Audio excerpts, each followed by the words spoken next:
live. Okay, cool. Actual stream. Alright, cool. We're here. We have made it. What's up, internet? It's cracking. What's up, guys and gals? Good to be here. Episode 41. 41. And yeah, good thing we're here because we got a few things to talk about. How's it going, Jim? What'd you say? I don't know. I heard you. Well, you heard me what? Yeah, what'd you say? What do you say, man? Yeah, what did I Should have recorded it, or did we record it? What did I say? He heard you. Alrighty. Yeah, but good to be here, guys. We got a lot of things to talk about, so we got. Let's just brush through. We're gonna start talking about Trump. We're gonna start talking about the CDC a little bit. We're gonna talk about social media. We're gonna talk about accountability. Last but not least, we are I guess in between that, we're gonna review the Cardi B song. So we'll get to all that, but first we're going to plug senior test. Oh, okay, cool. But first, before we get to all that, we're going to Danny's going to tell you guys where you can find us. Yeah, cool. Check us out on Apple and Spotify, and then check us out on YouTube, Facebook, Twitch, and then get our things on Instagram and Twitter. Yeah. Also, that reminds me. And the old Discord. Did I ever put that through? Oh, it's not even on here. I think I upgraded or uploaded episode 40. I'll have to double check that. I thought it was on. We did something, because I remember I did it. I know we at least started it. I don't remember if I finished it. Hopefully I did. But if not, it'll be up tonight, so. Alright. That's cool. So, yeah, there you go. You guys can find us on those platforms. Subscribe to us, like us, share. Please share so we can get some momentum and spread these conversations to other people so that we can kind of contribute to each other some different thoughts, you know what I mean? So we can actually get the wheels turning on some of these conversations, because I think we have some meaningful conversations, right? Yeah. Yeah, I think so too. For the most part, yeah. Yeah, I think it's nice to kind of spread the love and get some other thoughts and other brains involved on this stuff. So some new appreciate all that. Exactly, some new viewpoints. Doesn't have to be something we agree on. That would be lame. We already went through this a couple episodes back, so it's a little bit more fun. Exactly. Fun. Give me your peace of mind. Give me your 2 cents. Give me your 3 cents. Give it to me. Not 4 though. That's too many cents. So, all right. I guess. God, without further ado, you want to just kind of jump right into the contagious combo? Yeah, which we have titled today Trump's Coronavirus Treatment. That's what I've titled it. Nice. And I know I think it might have been last episode we talked about this. I think it was a contagious combo. Yeah, we talked about him being diagnosed. Contracting it? Yeah, but we haven't talked about his treatment. So now that and to be honest, I didn't know much about it. I just heard. So now I've actually had a little bit of time. I listened to the radio a little bit. I know I shouldn't have, but I listened to the radio a little bit. So got a little bit of insight into this, and now I have a little more feedback and a little more opinions about this. So might be a little more of a better conversation to have now that we got a little bit of time that's went by. So. Yeah, what have you heard? Let's start with what you got. He got put into the Navy hospital. I think it's the Navy hospital for treatment. I think he was getting like oxygen or something, blah blah blah. And then it's only been like 2-3 days, right? And he's already back out again. Yeah. Oh, he's back out. Huh? Yeah, he's out. I didn't hear that specific. Yeah. Yeah, and also he what was it? There was like some supporters, and he like went outside and like waved at them. Like, how sick are you? I think it's more of like. How old is he? You know how old he is? He's in his 70s. Okay. So that's an interesting thing, because 74, something like that. Okay, so he's in the highest probability of survival when you contract this in that range. Yeah, it's a little more sketchy for him, right?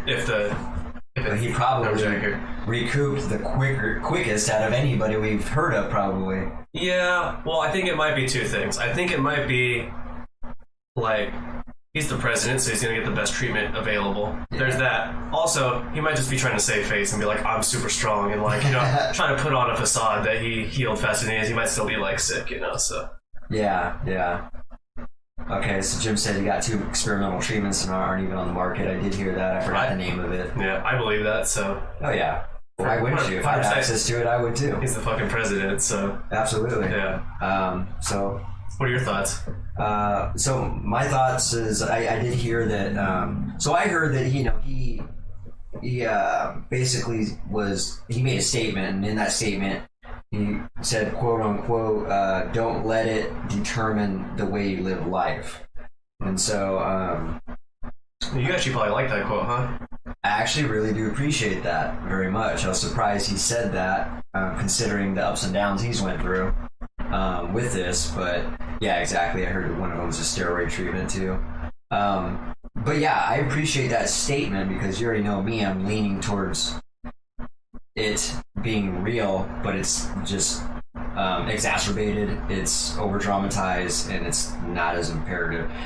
And to that point, I will get into some CDC current statistics on this to validate my belief on it and why exactly. Your viewpoint? Yeah. Okay. Well, I already had a viewpoint, and CDC statistics it just solidifies it for me even more now. Right. What are the statistics? So the statistics is basically. Sorry, I was going into something else, so you derailed me. Oh, sorry. That's all right. So just real quick here, the CDC's stats today are from age 1 to 19. There is a 99.9% chance of survival if contracting it. So it's the same as the flu. I guess so, yeah. Because the flu is 0.1%. Okay. Yeah. One of the and then I also seen another statistic that showed the flu is actually more dangerous at this point than coronavirus. Wow, okay. So from age 20 to 49, also 99.9% chance of survival. From age 20 to 49? Yeah. Wow, that's different. I would have thought that was like 20 to 39, but okay. From 50 to 69, 99.5% chance of survival. Which would make it 5 times deadlier than the flu if you're over 50. Yeah, okay. And that age, exactly, just in that age range. 50 to 69. If you're 70 and over, you got a 95% chance of survival. That's pretty. I mean, it's still good that it's 95% chance, but 5% chance of dying is still pretty scary. It's one out of every 20 people. Yeah. That gets it will die then. I would say if anybody's going to take this thing seriously, anybody who's over 70 shouldn't leave the fucking house, in my opinion. Mm-hmm. And that kind of goes in what I was telling you one of those episodes back, that like if you do believe it's serious, you wouldn't leave the house ever at all. Like you would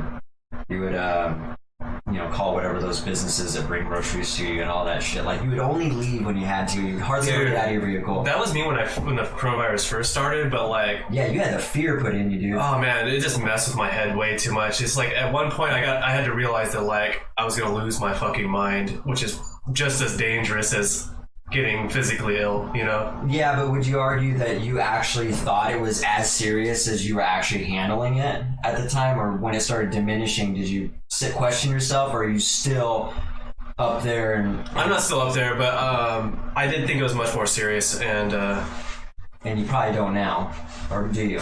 I think that it can be serious. It just depends. Well, at this point, is it as serious as... I still really don't want to get it, but I almost think like it's almost kind of inevitable. We might have already had it, or, it might be in our system right now. Yeah. Because, a lot of people are asymptomatic, and so... Yeah. I'm not, like, purposely putting myself in situations that could make me ill, but I'm also not, like, running away from every situation. Like, I went to the wedding, and like you went out to the bar the other weekend, and we're still sitting here talking and hanging out. So I mean, there's only so much you can do without like completely isolating yourself from society, which you should do if you think it's very serious. You see what I'm saying? So yeah, you started deviating from your lockdown, then that leads me to believe you don't think it's that serious. Okay, let's. Hey, what's up, Splinter? That's Adam. So wait. Half the residents in my fiance's building have it. 4 died yesterday. This is in Shelton? Half the residents in my fiance's building have it. Okay. How old are they? And these are the CDC stats are probably just it's a general. It's average. It's average over. It's based off of testing and analysis. There's going to be some exceptions to where, just using an example, I have no idea what happened to those 4 people, but maybe those 4 individuals, maybe one of them was over 70, maybe the other 3 had already health problems. So AIDS. There's the health problem aspect. Sorry, I shouldn't make that joke. They just died. There's the health problem aspect that goes into the CDC statistics as well. So if you have health problems, and you're probably leaning closer to the 70% of, survival rate if you contract it. So there's a lot of variables. I still wouldn't encourage anybody to live their life fear-based, even if 4 people in their apartment complex died. It's scary, I get it. But, I don't know, unless you know some facts on it, I just wouldn't, I would just take Trump's advice on this, and by all means, I'm not a Trump fanatic, and I don't like Trump. But I do appreciate his statement saying don't let it determine the way you live your life. Because in reality, for all we know, this could have always been a fear-based tactic. From the beginning, it could even be a fear-based tactic from Trump, saying that it wasn't real, to it is real, to getting it, to not getting it. For all we know, even that aspect alone could be a planned-out fear-based tactic. We have no idea, right? Could be.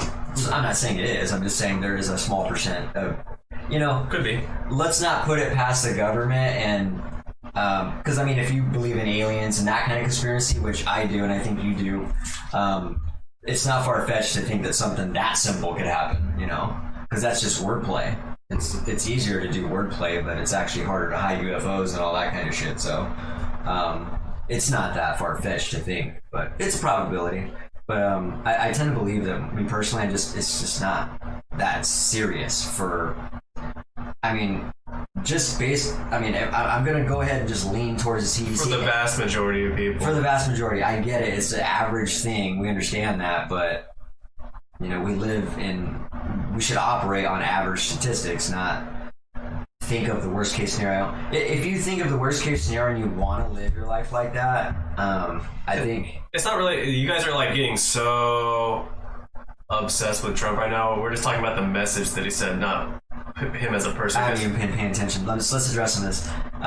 Jim said, I had the mild one. It knocked me on my butt. I'm only 63, and I'm pretty healthy. I was on... Spencer was saying that that was on Fox and CBS. Okay. The 4 people in the... Well, yeah, of course, that kind of media attention's gonna... Also, what blood clots are you talking? The blood clots point to COVID? I've never even heard of blood clots being a symptom of COVID. Not once, but, maybe I'm wrong. But this is what I was saying, whether you're getting too fixated on the whole Trump thing. I do not believe Trump at all. The president doesn't care about people. It doesn't even matter. He only cares about stocks and money, okay.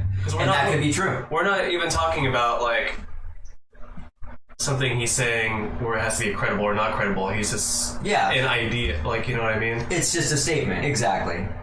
If I just sat here and said, be the best you can be... You can't be I don't believe Ben. It doesn't make any sense. It's irrelevant, yeah.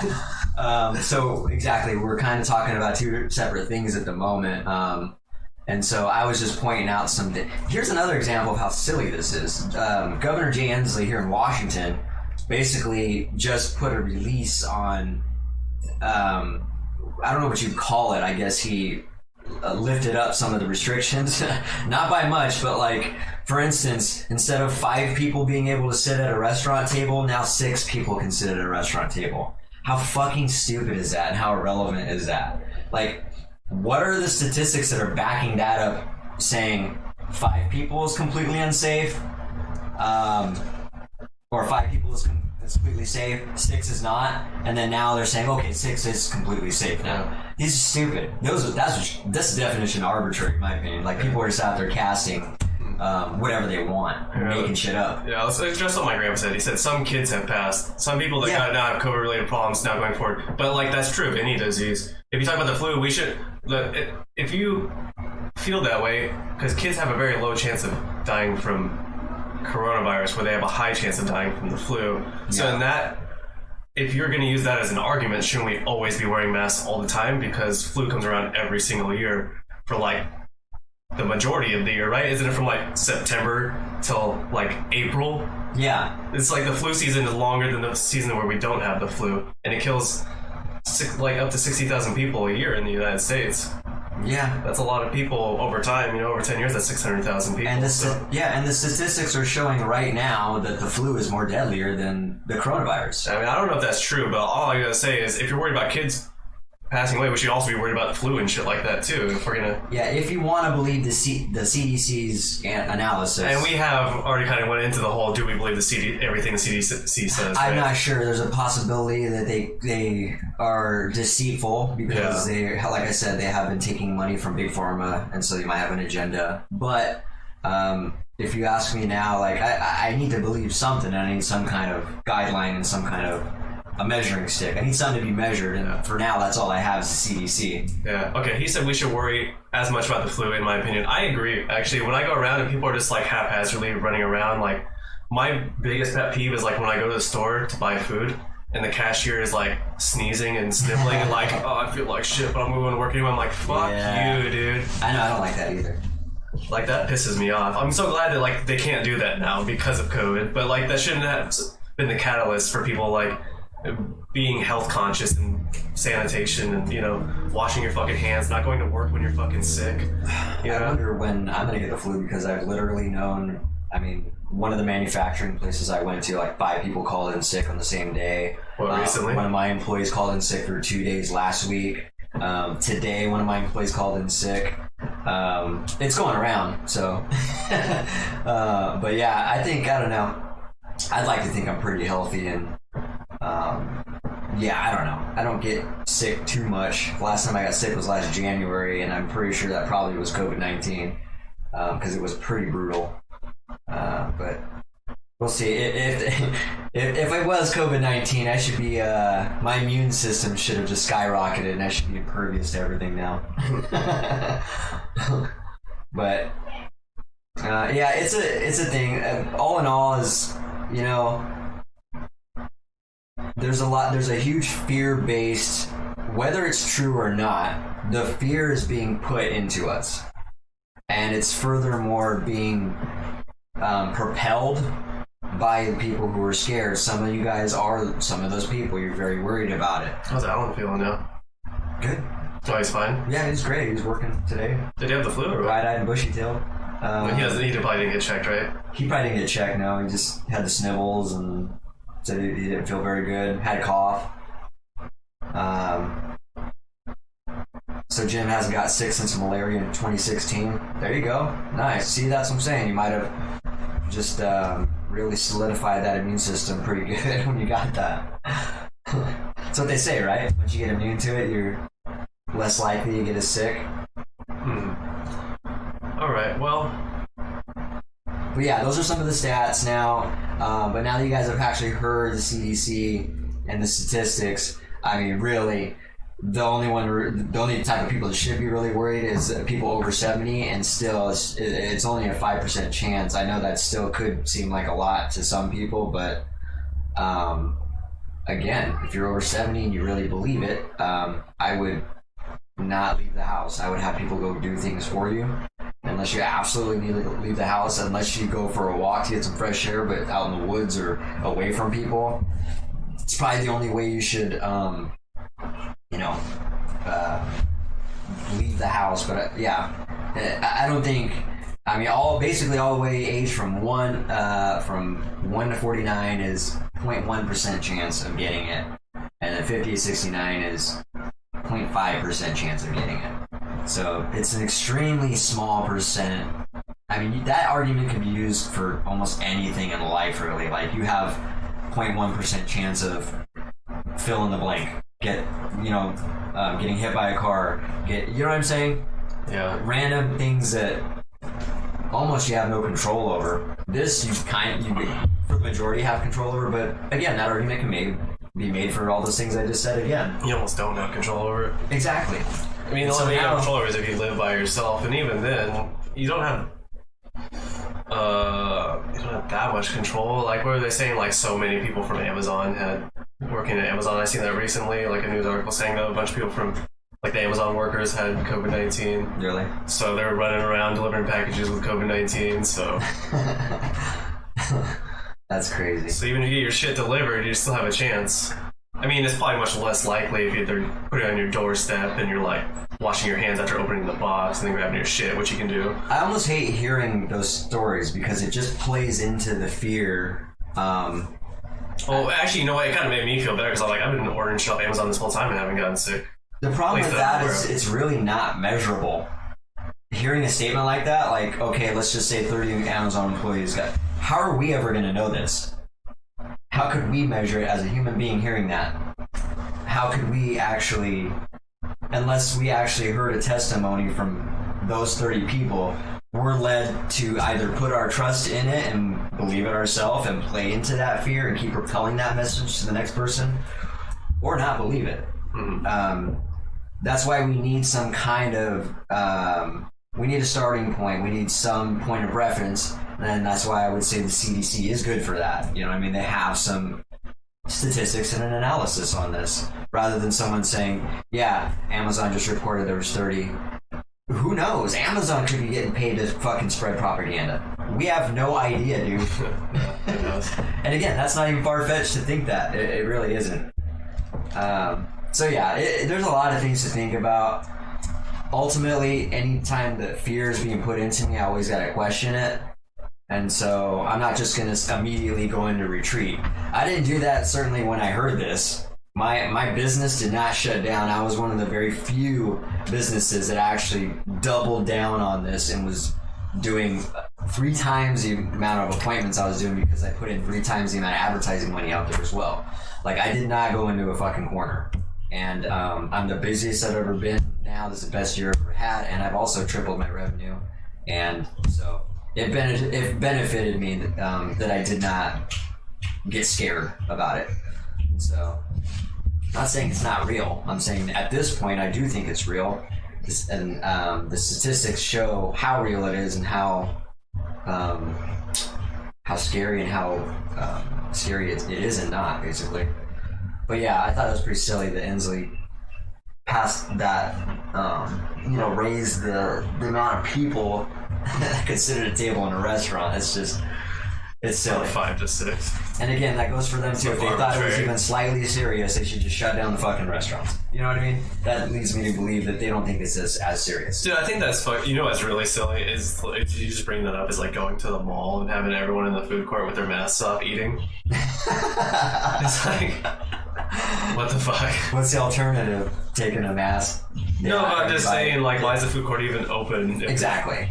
Exactly. You're either gonna do it or you're not. You're either very convinced it's real and you're gonna take your those cars, actions. Guys. So yeah, whatever. Something, or just close it down. Yeah. What's the best way to make sure that everybody's being safe and nobody can contract it as much as they can, basically? Well, the best way is to shut every fucking thing down, which is the worst case scenario for the economy. But if it was that serious, that's what they would do, and they did do that for a little bit. Yeah. But not very long. Yeah, but we won't get too much into the politics. Inslee's he's got his own issues too, and he's silly. Yeah. Let's go to the review. Okay. You put that in the wrong order. But that's I did, yeah. All right, so we're gonna move on. But that's our thoughts on for the Contagious Combo. Real quick, Splinter was saying he's not worried about himself, more worried about for family. Right. Yeah. That's fair. That's totally fair. Yeah. Okay. It's silly. Some of it in Yakima, almost everyone still was working, stores and all kinds of shit. It's about to be winter. Yeah. I don't think much is gonna change for me. I'm just gonna keep sitting here and like I hang out with Heather and whatever. I'll be fine. Oh yeah. I think things are gonna be weird for Thanksgiving. Well, for Halloween, Thanksgiving, and Christmas. Those 3 are gonna really be different and strange. Mm-hmm. Winter is coming, Jon Snow. Have you watched Game of Thrones? No. Oh. Is that a Game of Thrones reference? Mm-hmm. No, I haven't committed to that. I know it's like freaking 12 seasons long or whatever. It's only 8. Yeah. It's pretty good, but the last season kind of ruined it. Anyway, I almost know everything about it now. I haven't watched it. all right, review. Cardi B, wet ass pussy. Oh, I didn't know that was an acronym. Yeah. Okay. That's hilarious. So let's do this. Let's review this beautiful, lovely track. Can we play a snippet of it? I mean, I wish we could without having the... I think we can play a snippet of it without it. I just want to make a point about this song. I mean, if you think... Let's give it a shot, see what happens. Just don't let the whole thing play through, maybe. No, just like 15 seconds. You know what I mean? Just a little snippet of it so you can just get a little taste of it. And go to the explicit one. I've never heard it. Okay. So we're going to, play a quick snippet of this. We won't subject you to the whole mess of it. But yeah, this is the song we're going to review. And then we'll let you know our thoughts. I want to hear some of your guys' thoughts. It just starts with this really stupid ass. 7 days a week. Wet ass pussy. Make that pillow get weak. Yeah, you fucking with some wet ass pussy. And I'm with this wet ass pussy. Oh my god. Alright. So. Okay. You get the... I mean, the gist of it. That's the hook of the song. Like, I didn't even know that WAP standed for wet ass pussy, so... Yeah. I guess that's true. Adam's making a good point. Says you guys record the stream. Yeah, we're recording it, so I guess if it gets taken down, we can edit that part out and then re-upload it. Oh, yeah. Okay. Put some, whatever. But, oh my god, dude. First of all, that song has... She said bring a bucket and a mop, dude. That's disgusting. Dude, just talking about from a musical standpoint, that song is boring as fuck. Oh, absolutely. It has one beat. There's no actual music notes being played with this beat either. It's just like a drum beat and some dude in the background saying, "We got some hoes in this house." Hoes in this house. That's all that's going on in that whole entire song. And then her just saying pussy over and over again, just talking about her. Nobody wants to hear about your fucking pussy, Cardi. And it just gets... I mean, Cardi she's not even attractive, dude, in my opinion. And so... Okay, let me give you my thoughts. First of all, the beat is very lame. Very lame beat, and the lyrics are so fucking trashy. Very trashy. And, oh god, there's so many layers to this. First of all, this goes into that topic where I was talking about, when we were talking about Juice WRLD, about how I was... Juicy Juice WRLD. I was saying how, I'm worried for the type of people that actually like that. Mm-hmm. Cardi B has 75 million followers on, I think, Instagram or something like that, YouTube maybe.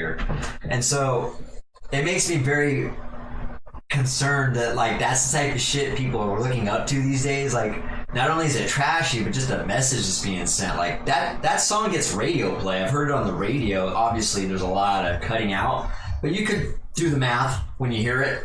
It's the number one song. Even if, a few weeks ago, I think. So. Even if I heard, that's sad, dude. That's really a number one song. Those are all kids listening to that. Very confused, very lost children that are liking that. And if my daughter heard that shit, I would fucking have to drill her ears out or something after. I would feel really bad. And I'm trying to think of how I'd explain that to her if she did hear, what is she talking? What's this? What's that? What's a king cobra with a hook on the end of it? Jam something in the back of my throat. It's very disgusting in my opinion. I'm not saying that type of talk is not applicable in relationships. That's bedroom talk. That's some way you should talk to your partner behind closed doors. Also, that's shit that's on an album but shouldn't be on the radio, right? Absolutely. Because I was saying most rap is like that. Okay, most rap isn't like that, but there is rap that is like that, but it's not usually number one hit on the radio. I couldn't believe that. The fact that it's just being played on the radio like that. There is definitely rap like that. It's so much garbage and just a message that we're putting out there. Not even a good beat, man. You can't even put a good beat behind those trashy lyrics. Because I can usually be the beat's alright, you know what I mean? But that song's just all bad. Yeah, she's not even being creative about it. She doesn't even care. She's yeah, it's just like, you know. That's gonna go into my rant, man. That's what I'm talking about. It's fucking. Yeah, Jesus good. Christ. Yeah, I can segue into that for sure. Like, Well, we don't have to do the rant now, but fucking later. It's- Jesus Christ. I'm very, I'm at a loss for words for it because it's just so disturbing for me. It's very unintelligent. It's very disturbing. It's very non-creative. God, and that's what's being liked. People are loving that shit that's not creative. Like, I don't have any explanation for it. It's like when Lil Wayne was huge, you know what I mean? Like, in my opinion, he had okay wordplay and some kind of rhyming that was okay, but 90% of his shit was garbage. It was just garbage. He was just trending. You know what's funny is Lil Wayne is really good compared to modern rappers nowadays. Which Probably. you know, didn't you like Lil Wayne back then? 'Cause Like he- before he got famous? I thought you had liked him before. Like he. Like, the first time I heard him was on Back That Ass Up with Juvenile. Really? I didn't even know he was on that. He was just in the background in the video, and he was just like, drop it like it's hot, drop it like it, drop it like it. Oh, okay. He was just like, he didn't really even rap much in that song. But yeah, that was the first time I ever seen the guy. Next thing you know, a couple years later, he blew up. You never heard of Juvenile, you never heard of Birdman, and Lil Wayne was the guy that everybody liked at that point. But for the most part, he had a little bit of creative momentum going on, but it faded real quick, and for the most part, it is kind of just garbage. Let's address some comments. All right. There's not too much. Grandpa said he's going to LA in December. You're going to LA? You're going into the fucking Devil's Den there. Okay. Anyway. Wear a mask and wash your hands. That triggered me to use some sanitizer. And then Adam saying he plays music all the time. Who's that? Oh, Splinter. I don't think you have to worry about Twitch terms of service till you hit partner. Then okay. I mean, we'll see what happens. yeah, we'll see what happens. It's usually Facebook that does it. I think, now that I think about it. I don't even give a shit about Facebook, honestly. Yeah. I mean, I do. I like Facebook. That's where most of our viewers are. Well, Not really. not really, actually. Yeah, I like. Well, I don't think anyone's going and watching our recordings on Facebook, so I don't really care if it don't gets. think so? No. I haven't. I feel like I did see Idiocracy, or I might have It has. started watching it as a comedian. It has It's not Ricky Gervais, but it's No. It's a guy that looks like Ricky Gervais, huh? No, he's what's that blonde dude? Ben Stiller and what's the other dude? Owen Wilson. It's his brother. Oh, is it? You know who his brother is? One second, guys. I gotta show him. Owen Wilson, brother. What's his name? Luke Wilson, right? Oh yeah, that's right, dude. You know what's funny? I didn't even know that guy was his brother. Yeah. Now that you said that, they look. Yeah. Like that's fucking crazy. Now you can see it. yeah, they're brothers. So He's actually pretty funny too. That's Yeah. hilarious. yeah, it has Luke Wilson though. Nice. So- Okay. I'm pretty. Yeah. It does. It definitely It's does have probably pretty good. I Gervais. heard good things about Idiocracy though. It's good, but like the longer it's been since the movie, the more you're like, fuck. Because like a lot of shit, there's a lot of parallels to modern times to that. Oh, really? To that movie. Splinter was saying that song's not very Christian. You know what we could do? We could watch that and review it. What's that? Oh, Idiocracy. Yeah, we could. That's a fucking fun movie, man. And that is the day and age we live in. Splinter is saying it's good. Watch it. Highly recommended. Yeah, I've heard a lot of good things If about you it. haven't seen it, we should definitely review it. I think I've watched part of it and then I never finished it. I feel like. But yeah, we It's got Terry Crews in it. Oh, okay. Nice. He's actually pretty funny. He is really funny. I like him. Plus, I heard Terry Crews doing a speech one time, and I always appreciate actors or anybody who's famous when they talk about the shithole they came from and actually made something of themselves, and he's one of those individuals, so I appreciate that. Yeah. Anyway, So that's for real. Cardi B, our review, 2 thumbs down. 4 thumbs down. That shit was garbage, Trash. man. Oh shit, I left this up behind us later. So trashy, yeah. I wish I could forget I heard that song. It's just like, yeah. There's nothing else to say. It's garbage. That definitely does not deserve to be. There we go. Yeah, and it doesn't deserve to take up more than 15 minutes of this podcast either. So Cardi B suck, and I hate you for having us review your song. Alright. Well, then we're going to my own viewpoint. What we got going on Let's get into this. Social media accountability. Yes, social media accountability. You wanted to This is actually more of a two-topic thing, and it'll make a little more sense because this is kind of where my mind went with it. So this kind of stemmed for me. Last night I watched The Social Dilemma on Netflix, and everybody's been talking about this documentary or whatever you call it. So I checked it out. I was kind of doing some work, and so I was like, I'll just do my CAD drawings while I watch this and see what's going on. Basically, the documentary has a lot of CEOs, former presidents, former this, former creators of, you name it.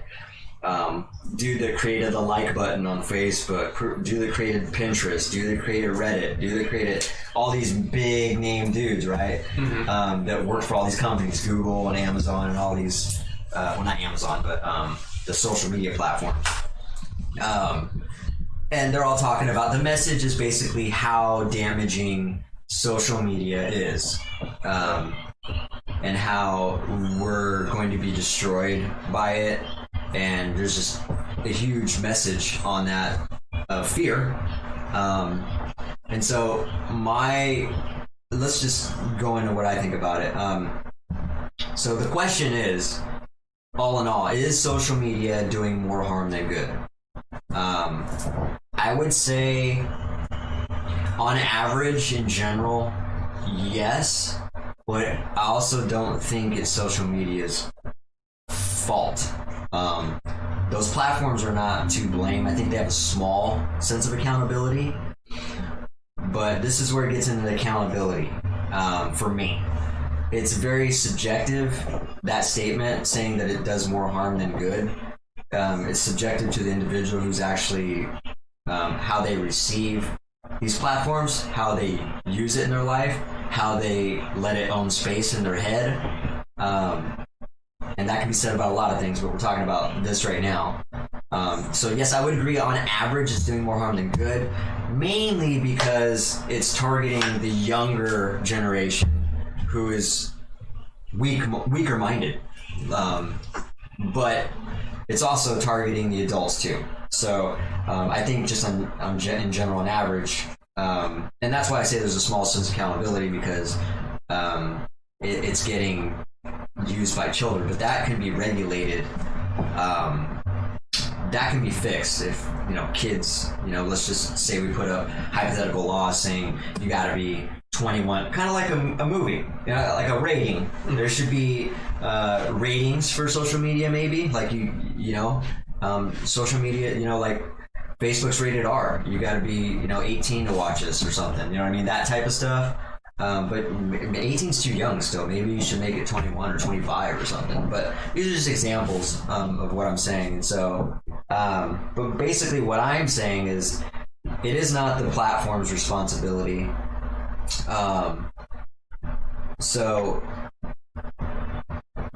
there's a huge lack of accountability, in my opinion, with a lot of things. But we're just talking about this right now. People like to blame people for things. They like to put it off on somebody. So basically what I'm talking about is talking about the elephant in the room and what people hate talking about. And that's accountability. And in my opinion, it's never talked about enough. I hardly hear anybody even use that word. And it should be used a lot in your vocabulary, especially if you believe it and you want to live your life with accountability, because it's a very good quality to have. It's in many aspects, as far as growth, mental growth, owning up to things, taking responsibility. It's just there's so much value that comes with accountability in my personal opinion, and that's really what this is talking about. And that's how it goes into accountability, because I think people are really looking for places to blame people, and in this regard they want to blame all the creators of social media and all these people who have set this up. And I think ultimately if you live your life with accountability, you would just take control of your own life and know that anything that's ever happened to you is your own damn fault. And from there forward, you can also expect that anything that's going to happen to you is because of your own fault. So what are you going to do about it? You can sit there and blame people for shit all you want, but nothing's going to change. The only thing that you have control over is your own mind and your mentality. So, and like I said, this comes in many forms. Government handouts, my parents, my teacher. There's so much, there's a huge lack of accountability and like 90% of the people I know. It's not something that comes easy, and I'm not saying I'm perfect, I'm 100% accountable, but just being aware of it, I can honestly sit here and say that I'm probably 95% accountable in my life. Of all honesty. And if if someone was to challenge me or say, well, are you accountable with this? I would actually reflect on it and give an honest answer. Like, oh, maybe I'm not accountable for that. You know what I mean? But that's accountability in itself too, is analyzing where you're at in the situation. Now, there's another layer to this. This could come off as me not being compassionate or not empathetic for this, but on the contrary, I'm very empathetic. I'm very, I've been through some of the most worst times. I've been through a lot of shit that some people never have gone through in their life ever. And so I'm very empathetic for people in their situations. And so that's why I think, and I've also had plenty of reasons to blame people, and I have. There was a time in my life where I used to do that shit too. But there was a switch that happened where I knew that accountability was a huge game changer for me in my life, and it has been. And so I don't do that anymore, and basically I've grown up. It's part of a growing up process also. People need that person in their life holding you accountable. I think it's very damaging to have yourself surrounded with people that always tell you good things, that always tell you what you want to hear, always, it's okay, always cheerleading you, always, you know what I mean? I think that is the worst kind of relationship you could always have. You need that person that's gonna fucking, I hope to God my next girlfriend I get is gonna be that way. It's gonna give me shit about being accountable more. That's the type of person I want to surround myself with. I fucking hate it when people just blow smoke up your ass. Yeah. Like, Well, no, you don't. We love it. No, I don't really like it. If I know something, like, for instance, if I'm doing something, like... Biologically, we all crave it. That's a fact. I want praise, but I want to earn that praise. If that makes sense. I don't want, like... For instance, if I draw something that's shitty, and I know that there's flaws in it, and someone's looking and they're like, no, that's good. I fucking hate that. Yeah. I hate it so much. I'm like, give me constructive feedback. Don't just tell me it's good just because you don't want to hurt my feelings. You know what I mean? Like shit like that. I hate that shit. Yeah. Now that's a small example. I know. What about the serious topics? Like what? Oh, I don't know. Relationships, like... And those are a little bit harder. When I was younger, I fucking hated. I hated when people told me the real thing, right? Yeah. But now I appreciate it more. So even though initially, everybody hates it. Yeah, I think even when I get it now, I still like initially hate it. Yeah. But I come around a lot quicker to it. I'm like, all right, wait, hold up, stop getting so emotional about it. You know, there's a reason we hate it. It's because we're running from it. Mm-hmm. You know what I mean? Your fear, and like Goggins always says, your fears will find you, no matter how much you hide. Like you're gonna have to face them, and they will find you. Yeah. But yeah, basically, that person in your life is needed for growth. You don't want somebody always there saying it's going to be okay. Maybe you should relax. Maybe you should kick your feet up, eat a pizza, drink a beer. Maybe you should, don't take life so seriously. Maybe you should, you got plenty of time. You know what I mean? All these things that people like to hear is so damaging, and it keeps people shackled mentally. But yeah, basically bringing this to a close on my opinion of social media tying in with accountability. I think all in all, it comes down to the person that is using it, and you need to understand it's how you take whatever it is you're putting yourself in that situation. if you feel a certain way about it, you're allowing yourself to feel that certain way, whether it's good or bad. And so it really is subjective. That's what I mean by that. But that's really the message behind the social dilemma, is they're putting fear as far as like, you know, we're losing touch of reality. And I'm not saying there's no truth behind this. I'm saying a lot of this is in your control more than you think. And I wouldn't if I was to put a percentage on it, I would say 90% of accountability is on the person himself and 10% on the manufacturer. That's my realistic percentage of accountability separation. But yeah, let's address these, and then I want to get your feedback on this. Okay. So let's see. Started up here where Phil came in. Also, hi, Phil. What's up, Phil? I was just reading your comment. That's hilarious. He said, I just blame Dad. It's easier. Nice. Philip says it's going to be okay then. Philip, you're my new cheerleader, man. Kick your feet up. Drink a beer. I got mineral water. Does that count? That's always drinking this shit that looks like he's drinking a beer when he's not. Topo Chico. It even sounds like a beer. It does sound like a beer, Mexican right? beer. Topo Chico más fina. Alright, so... Okay. Alright. I want to hear what you guys have thought. While Danny's talking about his thoughts on this, I want to know what you guys think about what I just talked about. Have you seen the social dilemma? What's your thoughts on accountability and social dilemma? You don't, even if you haven't watched it, what are your thoughts on what I just talked about as far as accountability goes? Okay. Alright. So, I like your part about accountability, but I think you did too much of a broad brushstroke there. And I'm going to disagree with a lot of that. Mainly because, yes, if you're an adult that is consciously aware, yes, you are accountable. But I think when these things are marketed towards children, and I'll make an analogy here where it'll make sense. Okay. For instance, like cigarettes used to be marketed to children before they knew that cigarettes were bad for people. Yeah. But the companies knew that they were bad for people and still marketed them towards children. They said it was good for people. Yeah, exactly. Yeah. And the same thing with food now, where we haven't come around to it yet, but, you know, where meat is harmful for you. They're still telling you that meat is good for you. They're still marketing it to children. And these children are growing up thinking it's good. They grow up their whole life thinking it's good. And then we have all these adults that will argue with us all the time about how meat's good for them.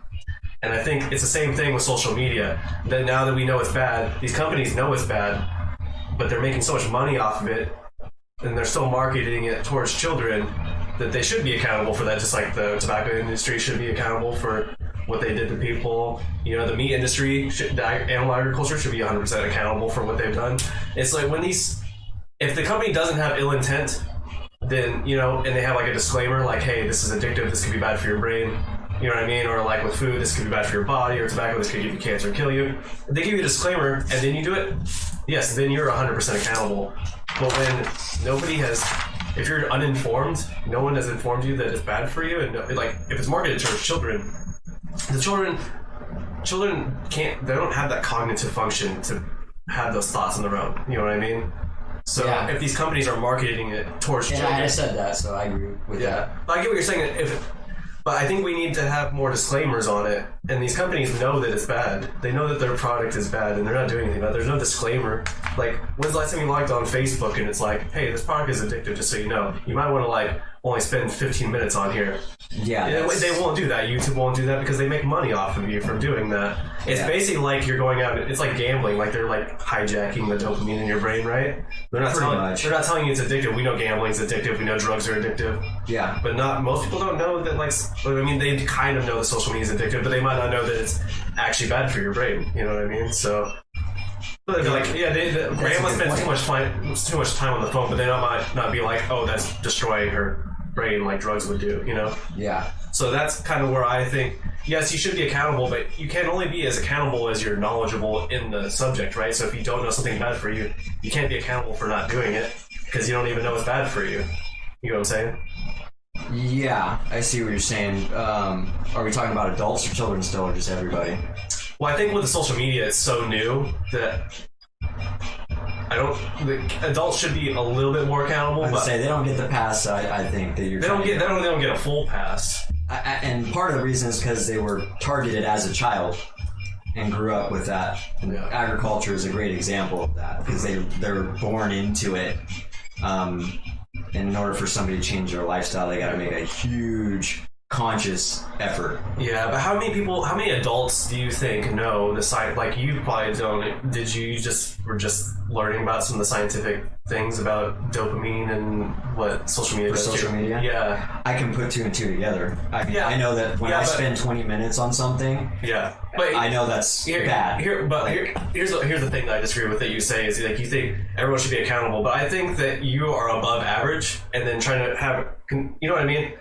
I do the same thing. I'm like, why are people so fucking stupid all the time? It's it's not necessarily that they're so stupid. It's just like when I take tests and IQ tests, like it's higher than average. So then I think that the average person is fucking stupid.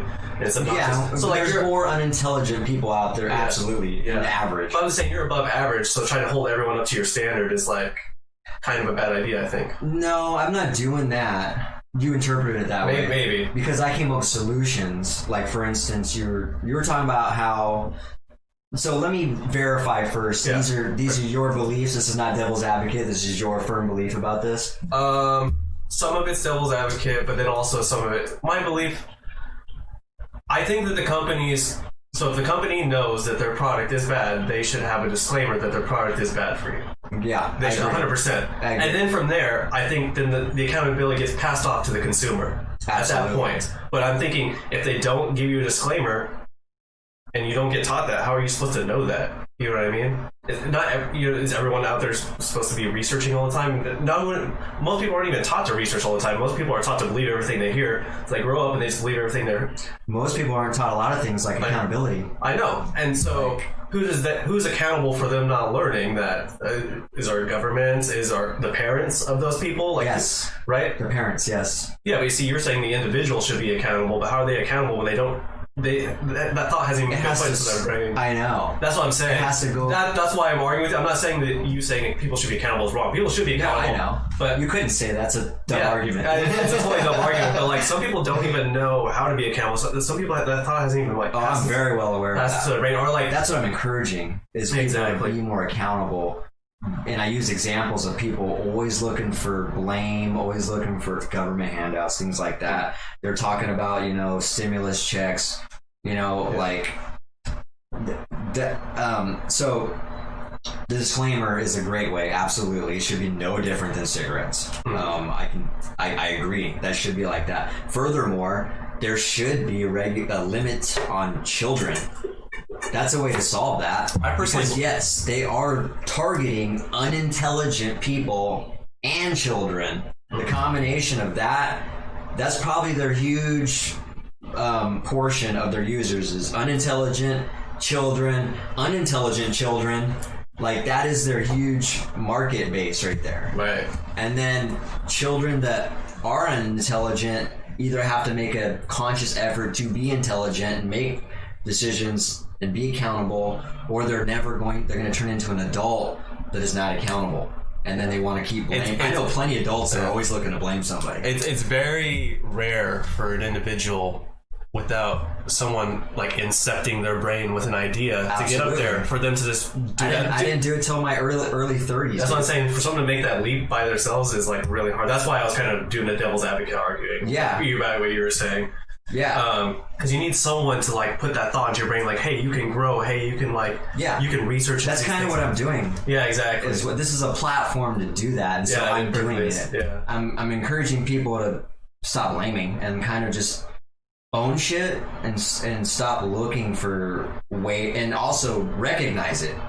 And I'm not specifically talking about people watching this, but think about all the people that you know who don't take any accountability, always blame shit on people, anybody who they can. I also want to devil advocate your thing where you said everything that happens to you is your fault. That's like blatantly just not true. Okay. Right, and if I did say that specifically, you did, and I thought it was a weird statement because it was way too. I should have. way Yeah, too that's broad. fraud. Yeah, so I was like, what if you get fucked? What if some random stranger comes up and stabs you? You're like, I guess that's my fault. I didn't mean to say that, so let me correct myself. I get what you're saying, but you just said it in such a broad way that could be interpreted incorrectly. Yeah, for the most part, the situation that you're in is because of the actions or non-actions that you haven't taken. If you're an adult, if you're a child, you're not even. You get a little bit of a because you need guidance. You need parents that are there to teach you these things. And also, kids can't really get themselves out of shitty situations. Right. So. Well, and there's the rare cases of people who can pull themselves out of the gutter and make be the next whatever. I'm just saying, because sometimes we get kids on the show. I was just putting that disclaimer, like, hey, if you're a kid, there's power 3. You can do more with your life when you're an adult. Yeah.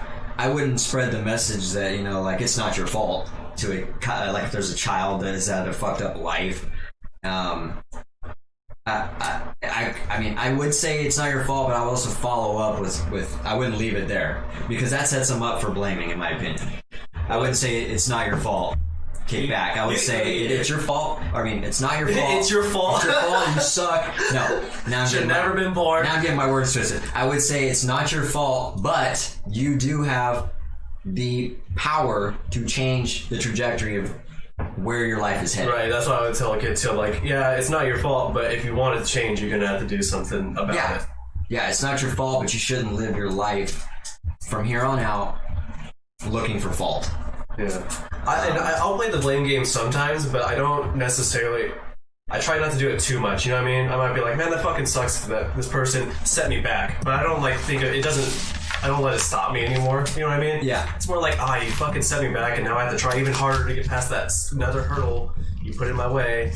You fucking asshole. You know what I mean? Yeah. Like, it's not stopping me, so I'm just kind of like acknowledging that they're a jackass that set me back. But besides that, you know what I mean? I'm not like the type of person that's like, I can't do it because yada yada yada did this to me, and now I'm screwed forever. That's what you're talking about, right? I'm sickening with the accountability. If I use examples of how I've held myself accountable, a lot of people would be like, there's no fucking way I would say I'm accountable for that. That's how fucking sick it is for me. Now, it might sound ridiculous because literally it's very easy for me to say it's someone else's fault, and technically it could be. There's a lot of things I take accountability for that technically is not my fault, but I choose to take that accountability because I think about the stemming of it. I go back. I peel the layers off. Like, it's not just black and white. And then when you do that, you start peeling the layers back, you do find out it does always come back to you. And so you're making a choice. It's a choice is what it is. You can choose to be accountable for what starts with you, or you can blame. Like, it's easy to blame, and it's so inviting because you don't want to look bad too. Yeah. That's the thing. That's when people really avoid it. And I've just really grown to do that. This happened 4 times in the last month. I'm not kidding. Where I have looked bad and I fucking stood there and took it like a champ and said, this is nobody's fault but myself. And I say it out loud to the people I look dumb to. And I've actually gotten a huge level of respect for that. Just one specific scenario, a homeowner was like telling me, she's like, that tells me what kind of person you are. She's like, I really appreciate that because you do not find those type of people around. Yeah. Even though it was very hard for me to say that, this is the truth, you know? And so there's a huge empowerment sense that comes with that. And I'm glad I'm living my life that way because it also makes me make better decisions, the minute decisions too. It makes more sense when you start practicing it. It's almost hard to explain, but you'll know exactly what I mean when you just get really sick with accountability and like just look for ways to be accountable.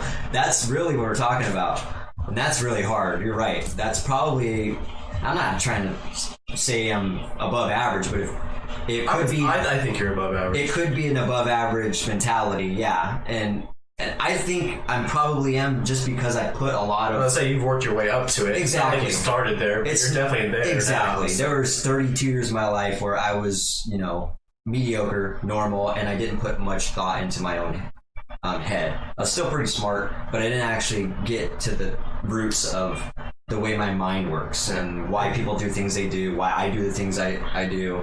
How can I do things differently. Excuse me. Yeah, you're always been pretty sharp, unless he's like really stoned. Really stoned, yeah. But that's just that's a temporary thing. So. Then I'm like, oh god, teaching you guitar while you're stoned. I had one thing to say though. What was it? Give me a second. I was gonna say, okay, I have a different perspective. I was thinking that I think that some things do happen to you and you can blame other people, but I would go one step further to say it doesn't really matter who you blame, who's to blame. It doesn't matter if the other person's to blame or yourself is to blame. I think it matters how you react to what happened that defines you as a person. It doesn't really matter whose fault it is. Exactly. It's already happened, so you gotta think, what are you gonna do now since this event, whatever fucking thing happened? That's what's the more important thing. You can blame people, but if you don't have like, I'm gonna do something, I'm gonna go higher, further forward, you know what I mean, from that, then that's when blaming someone can become bad. It's not healthy to keep blaming people anyways. You might be like I said, like, acknowledge that someone kind of fucking set you back, but like even then, it's not really helpful. I mean, I do it, and I am aware that's not helpful, but sometimes I just like to bitch. But I don't let that define what I'm gonna do in the future. Yeah. If anything, if someone sets me back, it kind of almost makes me want to try harder a little bit. You know what I mean? That's what it should do. If you're, what I encourage is look for what you could have done differently. Even if you're in the most random, act, an anomaly that happens. That's a total growth mindset, though. That's why, I do that in video games. It's such a funny analogy. It's like something I learned. There's two different games that I've played that have actually what I've learned from the games has transferred to real life. The first one was poker. Okay. And it was learning like tilt control and like learning to be patient in the long run, which I'm still pretty bad at, but I'm definitely better at it. Poker's a very good game, man. Yeah, because you gotta because you have your ups and downs, and you just gotta like go through the downs to get to the ups sometimes. Yeah. And the other thing was in League or like Dota, both those games, and it's like every time you die, instead of just like blaming your teammates or whatever, even if it is your teammate's fault, think about how could I have done that differently? Yeah. How could I have stopped that from happening in the first place? And you can totally apply both of those like growth mindset things to regular life things as well. But it's funny, I learned them from those settings. That was the funny thing. But yeah, it can be applied to games, everything. It's just, what are you going to spend your mental energy on? What somebody else did, what part they played in that, or what you could have done differently, and what your part was in that whole event. And that's what determines what kind of person you are and how you're going to be until you change it. If you're going to be that person that's looking at this other guy and like what part they played in it. I learned that quite a bit, actually. That was that clarification letter I did when I was in anger management class. So I did learn a lot of that in there, because basically that's what a clarification letter is writing a letter where there is not even one word in there that suggests a blame at all, where there's there's a little bit of accountability or something. Like you gotta take full accountability of that thing. Mm-hmm. But yeah, it's a great thing. It's a beautiful feeling, man. And it can be hard though. It's very hard. It's hard, but it's much easier said than done. When it's done, it's a very good feeling, man, and it's empowering. So it's almost like you gotta break something down before you can build it up. Yeah. It really is a good analogy for that. What I was gonna say though is you talked about how I noticed you writing while I was talking. Some of those companies, had ill intent, perhaps. Yeah. I think some of those companies believe in their mind they have no ill intent. Yeah, but that's kind of like you're like lying, animal agriculture, lying to yourself almost. You know what I mean? There might be some people that could be a lot of that too, but there could be some people that truly believe it. You got to think they've been doing this since they were kids. Mm-hmm. You know what I mean? The message has been implanted in their mind. It was implanted in my mind for 32 years. I know. This is how we live. This is how we always have eaten. I can remember all those Got Milk posters and shit as a kid. I didn't know any different because my parents were very solidified in that, and it appeared to me that it was the right thing to do. Right. And that everybody thought it was the right thing to do. Yeah. And so, if there is no ill intent, where does that accountability on them lie? You know what I mean? Well, I don't Should they have accountability to, think that there could be some ill intent that they don't know about? Well, here's the thing. I think that initially they might not have known. You know what I mean? But they've been like designed over time to be more and more addictive. You know what I mean? The way that social media. They've kept redesigning the sites and stuff and making them more and more. It's advertise based. Yeah. Whereas it was more of a platform when it first came out. Yeah. Like think about how people use Facebook now. Everyone uses Facebook. People are on Facebook all the time. I got a new phone. I didn't even install Facebook on my fucking phone. I have Messenger on my phone. I don't actually have Facebook. But it's like the internet in general. They were using that as an example. Like the internet when it, first came out, it was like, oh my God, this is going to revolutionize the way we do everything. You know what I mean? It's going to make things efficient. This is a huge game changer. And then slowly over time, it was abused. Mm-hmm. And it's like the way one of the ladies was referring to it as, it's like a mall. You can like a huge mall. There's so many options now. You can really just get absorbed and get lost, and next thing you know, an hour goes by. Yeah. Like, where the fuck did that hour go? My thing is fucking YouTube, so I don't have like the Facebook thing, but I totally have the YouTube addiction. Yeah. Which I'm very aware of. But my problem is that I do watch a lot of entertainment stuff, but I also watch like a lot of educational stuff. But the problem is, I think I do too much educational stuff and not enough practicing the stuff that I'm like taking in so much information and not necessarily putting all of it to practice. Yeah. Which is a problem. I think we've talked about that on the podcast before. It's like you can read as much as you want about something, but if you actually want to get good at the thing, you actually have to fucking do it. You gotta do it, yeah. I don't remember what that was recently, I think, even. Yeah, that was one of our recent episodes. Hands-on experience is the best. Yeah. You can only read so much. It is helpful, but you really gotta get in the trenches. Mm-hmm. I forgot something else I was gonna say about that, though. But going back to back to this, I think they definitely have people that are hired to be for marketing and to make their stuff more addicting, and they have to know now that because they had to have seen the studies that have come out since it's been created. So at some point they have to be accountable. You know what I mean? Even if they initially were like, oh, we're doing a good thing here, it's like, okay, we've done research on your product, it's bad now. Yeah. And they're just like, oh, whatever, let's keep making it more addictive, we're making money, you know what I mean? Just like, throw it under the fucking table, And I think that's kind of what's going on now. The people that don't want to address it are making money off of it. They have an agenda and there's an incentive for them. If they just had a disclaimer, I'd be like, okay, fine. Yeah, so what they should do to solve all this is they should have a disclaimer, and they should furthermore put a rating on, you know what I mean? Like, you should be 21 before you can ever use Instagram, Facebook, all these things. I think that's a reasonable age. By 21, you should have, that's plenty of time to, get some qualities and some values and ethics and morals instilled in you. You have the wherewithal a little bit more. You're still young. I kind of disagree a little bit, but I think 21-year-olds are kind of fucking idiots. 25 then. I would say 25 actually. This is me coming up with a solution though. I know. No, your solution's fine. I'm just saying I think 21's still a little young. People I think the age of adulthood is too young. 18-year-olds are fucking kids. I'm thinking of the solution to go in alignment with full accountability for the individual. Right. The only way to do that is to get the disclaimer out there, put a rating, an R rating, so you're 25, whatever, on all that. I think that really will take care of just those two things. Will take care of that, and then now we're talking about a lot of accountability on the individual. Yeah. Well, I think and how you receive things. Also, I think they should have addiction classes in school, right? Absolutely. Because they do, but it only focuses on drugs. It doesn't focus on sex or food. It doesn't focus.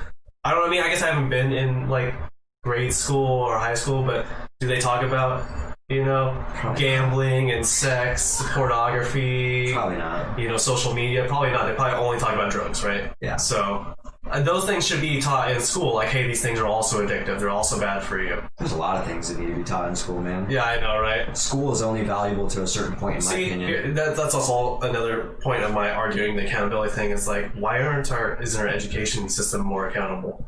Yeah. They should be for teaching. They should be because their primary focus is children. Mm-hmm. And so, absolutely.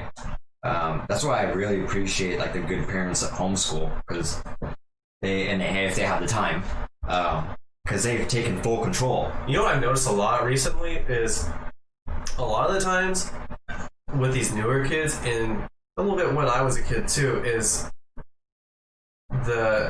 all these kids are like raised with the internet. You know what I mean now? Yeah. It's like I see these 18-year-olds and like, well, now you probably know how bad the internet is for your brain and stuff. So many like 18-year-olds, 19-year-olds, 20-years are like all depressed and shit. But every time I meet like a 19-year-old that's been homeschooled, they're like, hey, how's it going? I do art and stuff. I'm like, fuck, why are you so chipper? Yeah. So they haven't been like fucking just had their brain fucking smashed on dopamine centers for fucking years on end. Yep, that's what it is, dude. There's a huge sense of pressure to be, I mean, we've already got the, Yeah, see, it's we weird want for to be me. liked, we want to fit in, and Yeah. now we've just amplified that on the internet. It's easy to get that like, to give you that dopamine. Yeah. I mean, you don't get it as much. You're almost worse off. Yeah. You know what I mean? Yeah, you know, it's really weird. I feel I was like in that middle ground, so I like grew up right when it started, so I didn't like grow up where like it was established, right? Yeah. I feel bad for the kids that grew up with it established now, because I've seen that. Like my ex-girlfriend, she fucking will like constantly post stuff on social media trying to get people to like it. She would like look at the likes, she'd click on the likes and see who all liked her stuff, and I'm like, I'm like thinking in my head, like, why do you care? But she's been conditioned to care, you know what I mean? Yeah. And that everyone in her age group does care, or most of the people in her age group do care. So, and that's been taught, you know, they've learned that from their brains basically being hijacked by social media, and no one really teaching them that that's fucking bad for them. It's highly addictive, and I'm no different. You know, I'll catch myself doing things like that too. Yeah. There is a more of a, it's like a it's a small sense of wanting to put your best self out there and seeing if people react to it. People see if people like what you're representing. Exactly. You know, And when you don't get that, it is kind of like a little bit, You're it's like, like oh. a dent in your self-esteem. Yeah, a little bit, yeah. But if you're aware of it and you don't, you know, you've conditioned your brain to really just not give a fuck, to the point to where you don't base, your life is not dictated by what people think about you. I mean, you do have to give a fuck a little bit, but it's what I'm talking about when I say not giving a fuck is don't let people puppet master your brain. Don't let them own space in your brain. You've heard me say this before. When somebody starts owning space in your brain, now you put yourself in a fucking bad spot. Because now you're craving some stuff that you're never gonna get. And if you do get it, you're gonna be devastated when you don't get it. It's just setting yourself up for disappointment, really, mentally. So it's a slippery slope, man. That's why I stopped posting on Facebook, because I was like, I don't even fucking care. I don't need to care if people like my statuses. Facebook also incentivizes you. So they've done this to hijack your brain. This is another thing. I've noticed this on Facebook. If you don't post for a while, you'll stop showing up on people's feeds. And so when you post something, it doesn't really get shown to everyone. Yeah. The more you post, the more it gets shown to people. Yeah, the algorithms. Yeah, the algorithm is made so that you keep using it, Yeah. and you get addicted to the feedback system. Yeah, it's fucking awful. I noticed that if I don't post for a while and then I post something, I'll get like 1 or 2 likes. If I post regularly, I'll start getting like 15 likes and shit on my posts. Yeah. And it's fucking ridiculous. And they'll be the exact same type of post too. It's fucking weird. Yeah. And the thing about it too is like you can. I wish I could.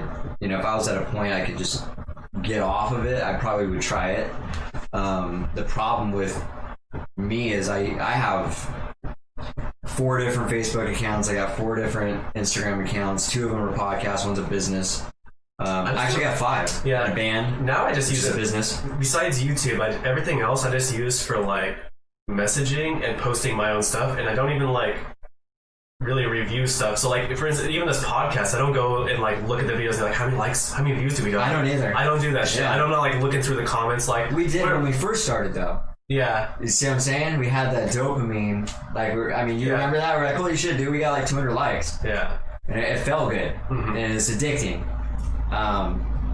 But that did fade. And we were like, yeah, it doesn't matter. It's just about volume and consistency now. And I mean, if it people would still like happen they like again. it. You know what I mean? If I was like posting and like, oh, that had 40,000 likes, I'd be like, Yeah. Holy shit. I'm the shit, dude. I mean, it's a good feeling. So it's just it's a natural biological thing that we crave and we appreciate. So yeah. Just don't obsess about it's just exactly. It's how you react to it thereafter. You're gonna the initial reaction is always raw, and you shouldn't fake that. It's really after the moment has passed. Like, okay, what are you gonna do now from here on out? Like, are you gonna obsess about that and crave that and that's all your life is now? Or are you going to move on and live your life? As Jim said, you got to live your life, not live for what makes someone's approval. Exactly. You want to read some? Have we addressed any of this in a while? No, we left here anyway, so they've just been listening. Yeah, they were talking about we should. Yeah, he was saying we should monitor social media should be monitored by parents for kids. Yeah, that's what I was saying. That saying. should be taught to parents more, probably. I think a lot of parents do know that nowadays, but that should be part of the parenting class that we asked that is required to before you can have a child. Exactly. It should all be included. We should make our own country. We'll just have all our own regulations. We should make our own parenting class. Yeah. If I didn't have a million other hobbies. I mean, hopefully one of these ideas is actually going to be followed through with something beneficial like that. Because that's ultimately, I would like to contribute something very valuable that everybody could, gain value from. Yeah, I mostly like I agree with that too. I want to do there's two main things I want to do. Probably something like that, something where I make a big difference. And I also want to tell a good story before I die. A good story that makes people feel something, even if it's a song, a movie. I make a cool piece of art. You know what I mean? Just tell a story through creation of something that people latch onto emotionally and actually feel something about it. That's those are the two things I want to accomplish in my life before I die. That's always good because that thing, especially, that's one thing the internet's good for is when you create something like that, it lives on in perpetuity. After you're dead for years, it's going to be out there. Your great grandkids that you never ever meet are going to, this was your great granddad when Facebook was just getting started. They'll be like, dude, that camera looks like shit. We all think it's great. It's like a 4K camera. This is back when Facebook used to be called or when Bookface used to be called Facebook. Bookface. You're fired. We need a new co-host. Bookface. I feel like I've heard that. What I'm saying. I know. It's going to change. Everything's going to change. The Facebook will be faded out eventually. It's going to be a new platform. Or it's going to be Facebook's going to get bought out by somebody. It's going to be the same one, but they're going to revise it. It's just always changing. I thought MySpace was pretty cool back in the day. It wasn't really designed, because that was before all these sites were designed to fucking just hijack your brain. Yeah. It was pretty fun. Not that many people used it, you know what I mean? And you only did it for 20 minutes or something, 15 minutes. Get on there, make your profile look cool or whatever. Maybe comment on someone's picture and be like, all right, I'm going to go off and live my life now. Super addicting though when it came out. I don't think it was. Yeah, for me, maybe for some people. Yeah. Oh, was it? Yeah. When I used it, I was I thought it was cool, but I wasn't addicted. Cause I was playing video games back then. I was like, let me get back to the video games. I'm like, let me make a cool profile. I remember, I was smoking a lot of weed back then. I was really wasting my life. So MySpace was I guess you probably have a better memory of MySpace than I do, because I was 13 or something, right? So. Yeah, MySpace when I used it the most was back in the trailer. When I was using that in the trailer, That's kind of. Was it on MySpace where you took the picture with your truck with the peace sign, or was that Facebook? Probably, yeah. No, I think so. Right. Such a stereotypical the classic prison pose. Yeah. The fucking guys posting pictures with their vehicles is so cringy. Cheat. Yeah, it's so bad.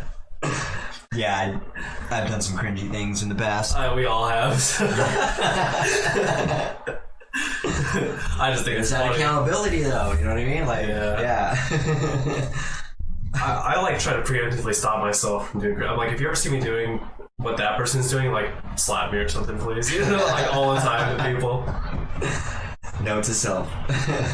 Don't ever do that. Yeah, I think I even did a couple pictures with my shirt off on MySpace. Oh god, I think I did too. Thinking about that now, I'm like, oh god, I did that on dating sites. That's depressing. Dating sites in high school. Oh god. How fucking cringy is that, man? A selfie with your shirt off. Let's stop with the cringy stuff. I'm just gonna start thinking of all the shit I did that's embarrassing back in the day. These are some of the things no one would talk about, though. This is a small sense of accountability we're talking about right now. Alright. I've owned that shit. It's fucking ridiculous, and I'm not like that anymore. So Free slap. He's like, I got you, fam. right? He's gonna reach through the camera and one swipe slap both of us. Dude, he's like 6'3", man. That would probably 6'3" or 6'4". What is it, 6'3" or 6'4", Phil? Because I've always heard 6'4", but I can't remember. It reminds me of that He's probably got a big ass hand though, man. one video where that dude was just slapping everybody. Have you seen that? Yeah. I mean, I don't remember exactly how it goes, but oh yeah, were they like coming up in a line to him? He was just fucking slapping. He's slapping kids, he's slapping girls, he's slapping. I mean, obviously you shouldn't slap a woman, but it's a joke. It's good comedy. It was Oh my god, that was hilarious. He slapped people in wheelchairs. He's just like going off. That shit was funny. Just for like the holy shit, he just slapped a woman kind of factor, the shock factor. It's funny. That's what I wish I could do to a lot of people, though. Not to hurt them, just just a light wake up. Like when you get slapped just enough to be like, wow, it was irritating, but what was it? It didn't hurt. It was just more of wake up and get your attention. I don't know what's worse, getting hit and it hurting, or getting hit and just getting really fucking irritated. Because I get so irritated. Probably hurt because you're distracted by the pain a little bit more. Is better or worse? Probably mentally better for you, because now it's distracted you. You're like, you're just like, you're just like rubbing it out or something, as opposed to just barely hurting. You're like, how did that fucking somebody's gonna pay? Yeah, exactly. That's what I'm thinking. I'm like, I think I might prefer it when it hurts a little bit more, because I get so fucking mad sometimes, dude. Yeah, I think you already know how I handle the pain. Usually I just make some joke. It's just a habit now. Yeah. It's like, oh my god, that felt great or something. I just have this habit of doing that now. It might be a psychological thing that I do. I like just being like, fuck yeah. Same thing. I do similar things even too. when I drilled through my thumb, I was making jokes about that. And that fucking hurt. I would have been horrified. I'm like, I probably would have fainted. I couldn't even look at it after I seen it. I was like, I'm just gonna stop looking. Sorry if anyone has headphones. I just realized it's just yelled hella high pitch, hitting them high octaves. Jim, let's go back. Jim was saying he tries not to post too much. Philip says I only post on Facebook to create a memory of kids or something. It's all grandpa in the end. At the end. Right on. And yeah, see, it's great for those kind of things, you know what I mean? Like, it's like the new age photo album, It's good for that. It is kind of nice to have like your shit saved online in a cloud. I think maybe like for shit, I have pictures of my kids on Facebook now, but I think I have them set to private because I don't even care about the actual social media aspect. I just like having them somewhere. Yeah. So yeah, it's exactly. It's easier to also. That goes back to the invention of the internet. I mean, this is a lot of things, the benefits of it. Trying to use it for its benefits. Yeah, it's how you perceive it, how it's how you're handling it. It's really that is the key here, is how you're reacting to social media, how you're reacting to anything. It's like which direction you're gonna go. Because that's the kind of person you're going to be, and that's going to also dictate what your mental health is going to be like, Yeah. I drink too much water. I'm going to piss my pants. Sorry, guys. Yeah, so just to kind of bring that, it might be our last We got a rant. You got a rant, okay. But yeah, Danny's going to go piss real quick, so I'm going to entertain you guys and tap dance a little bit. But basically all I was saying... to kind of bring it home is I think I really just encourage people to take a lot of accountability, like not necessarily you guys that are watching the show or anything, but just like think about all the people that don't take accountability. It's fucking pretty crazy in my mind. So it's really beneficial for me because when I made that switch, like I said, I'm a bit anal about it because I'm like looking for ways to be accountable, not necessarily waiting for things to happen to me and then I choose whether or not. I'm almost looking for ways to be accountable because I know that I get so much value from it, basically. Okay, much better. I can actually focus on what we're saying now. Philip was also saying it's also nice to keep in touch to people I don't talk to that I normally wouldn't. Right. Exactly, that's a great thing too. Yeah, it just depends on how much time you're spending on there and how much you're obsessing about it and whatever. Yeah. I think Jim was saying everyone has a different type, and yes, I do too. I think he was referring to that he gets a lot of value out of being accountable. I think he's talking about personality. Oh, okay. I misinterpreted that. Okay. But what I was going to say was, what was I going to say? I got derailed. Lost it. Rip. Oh. One of, I think it was Gary Vee that said this. You should allocate, so there's an unhealthy amount of everything. A lot of things, not everything.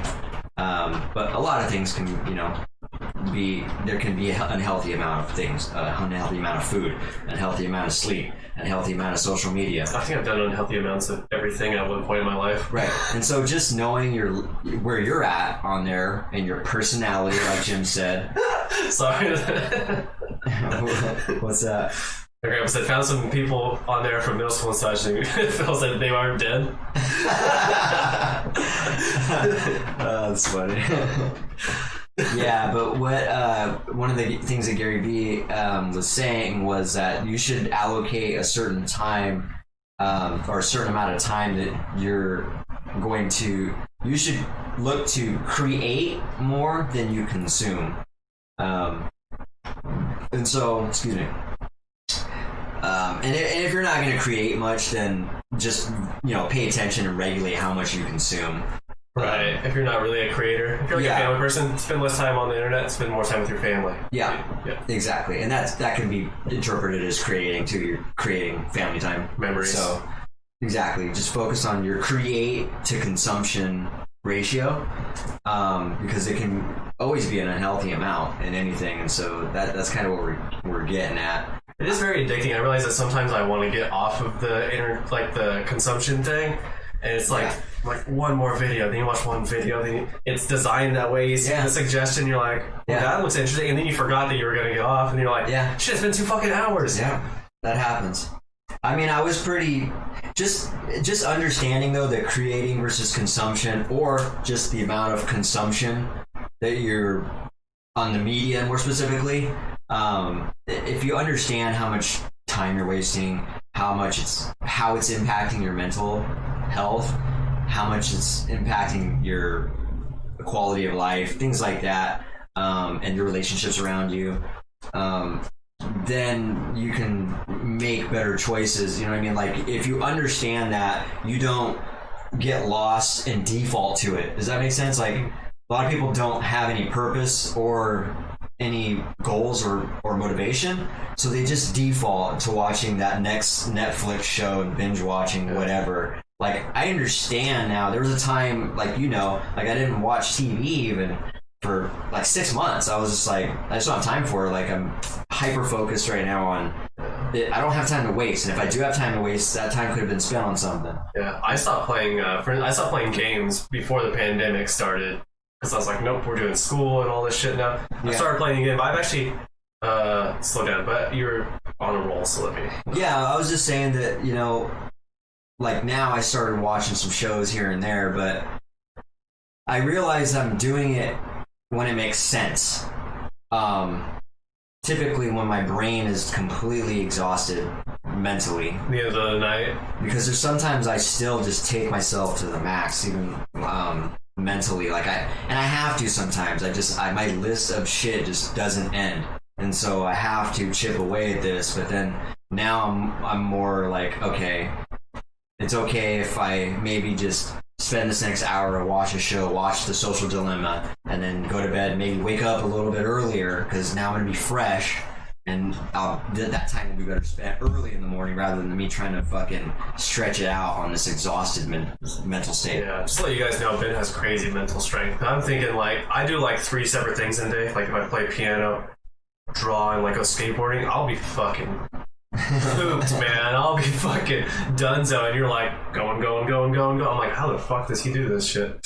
Yeah, I have to push myself. Yeah. I'm a human being, man. Yeah. But it's exhausting. But I mean, It's probably a just, conditioning thing though too, right? Absolutely. You get used to it after a while. I just know that everything, it's an accountability thing. Like, it's all on me, and I know that, and so I know that I have to put in a lot of effort and a lot of time into this stuff. Yeah. Especially if I'm not happy with where I'm at yet.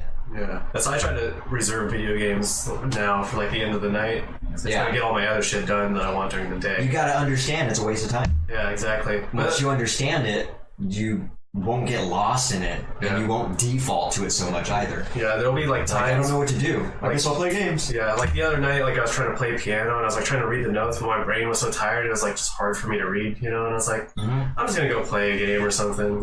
My brain doesn't want to do this shit right now. Yeah. Actually, I think I got on YouTube or something, but you know, same difference. You know, just decided to consume and say my brain was just like, we're done here. There was like a few CAD drawings that I had to do that I was. One night, this was a few nights ago, one night I was just exhausted and I was like, God damn, there's no way I can do all three of these right now. It's like 11 o'clock right now. It's put me up to 1 if I can do all these.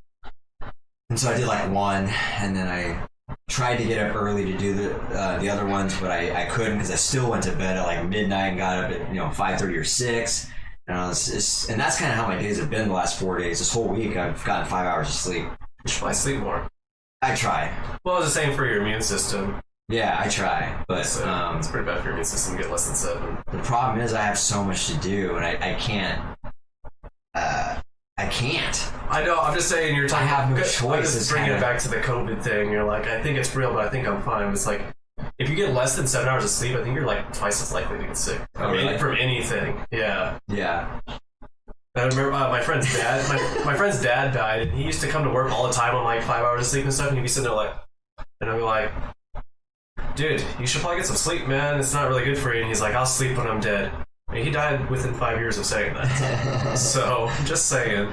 Philip's like, it's okay, Ben, kick your feet up, have a beer. So, I actually did this last Saturday, just a few days ago. I was like, remember I cut the podcast a little bit short? I hardly ever, the only time I ever went out in the last few years is when I played a show.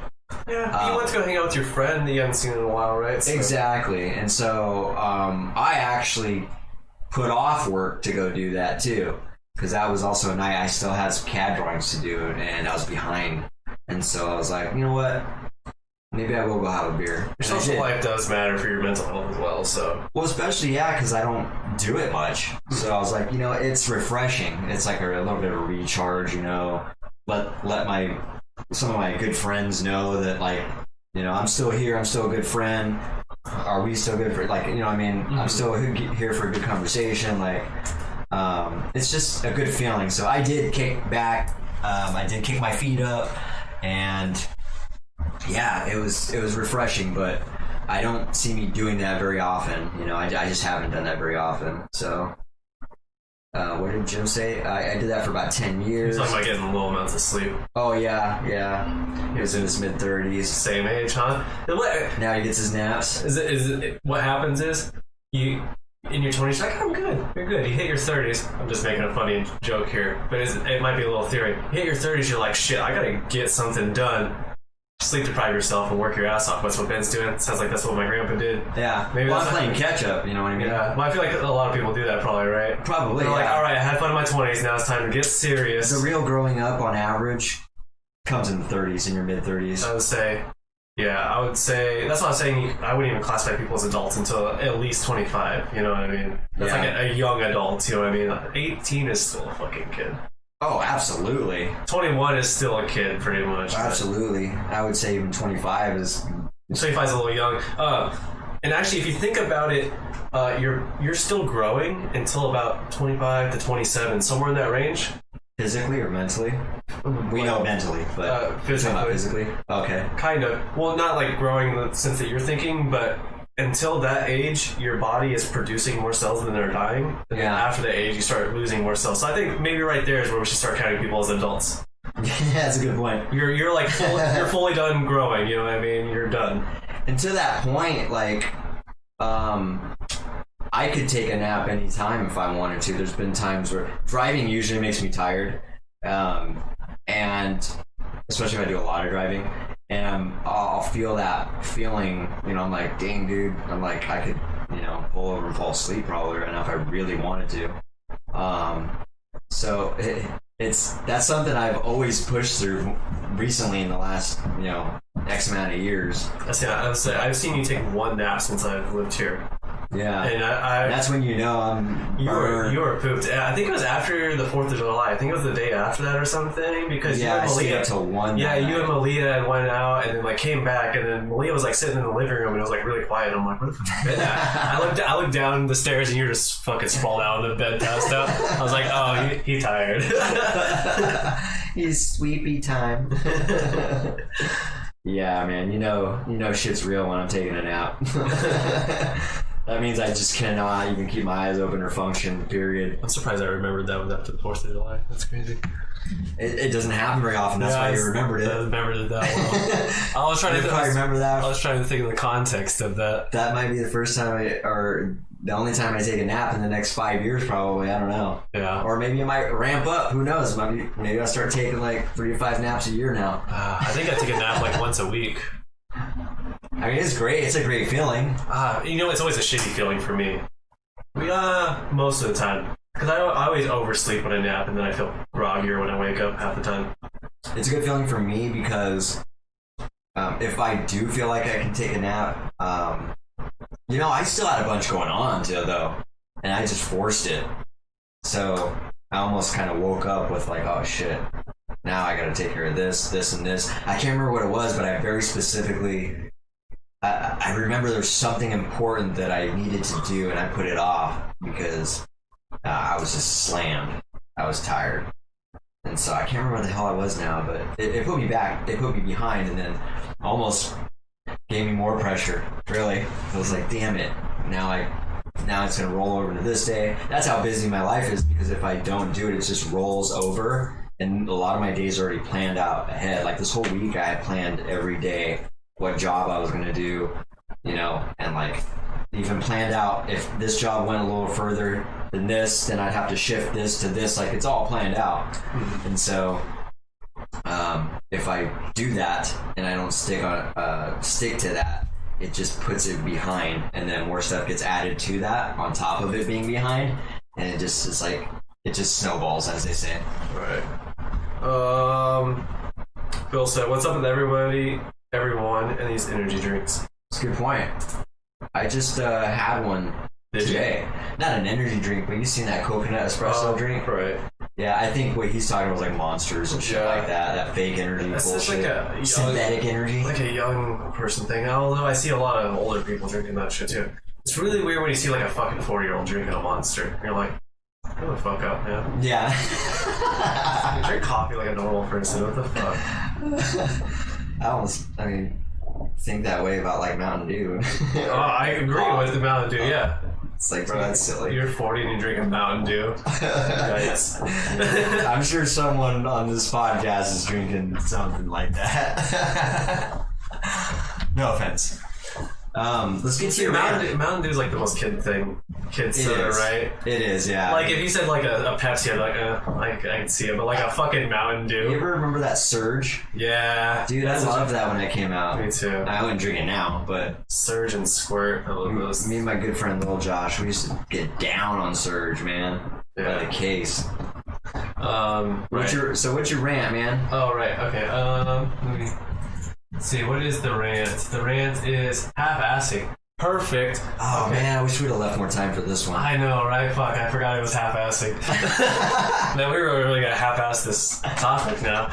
So what sparked this in your mind? What sparked this? It's more I was thinking mostly about creators.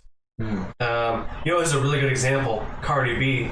That song was so half-assed, dude. Absolutely. The beat was half-assed. The fucking lyrics are half-assed. I can't even believe that was released.